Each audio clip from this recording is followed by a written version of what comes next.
So, this is my chapter 7 takeaway on the chapter Movies and the Power of Images.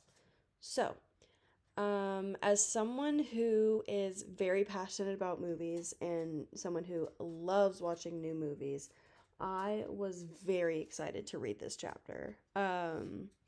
Like, for example, the Oscars just came up. I have almost watched all of the Best Picture movies, and all of them have been pretty good.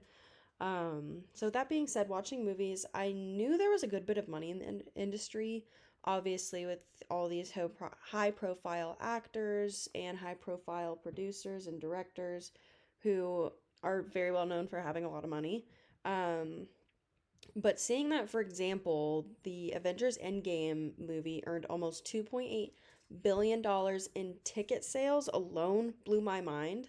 And the fact that um, this is just being in ticket sales and it's only one kind of revenue for the movie is absolutely crazy. Like, that is an insane amount of money. So the early development part of this chapter was actually really enlightening and interesting to read about. So as you can see, I have the horse graphic on screen.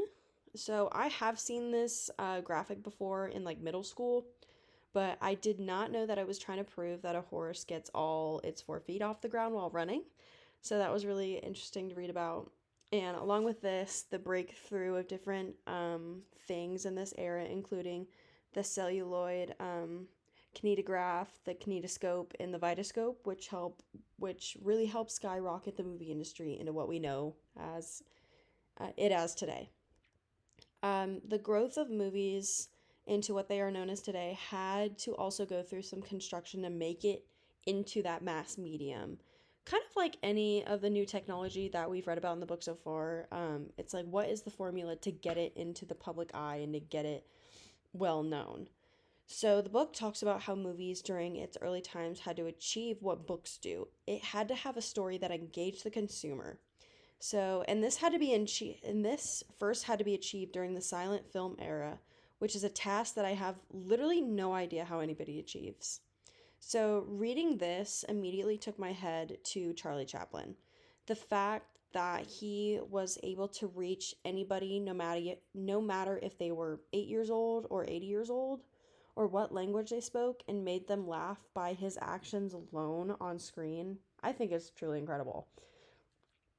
Something else that caught my eye was the making money on movies today section.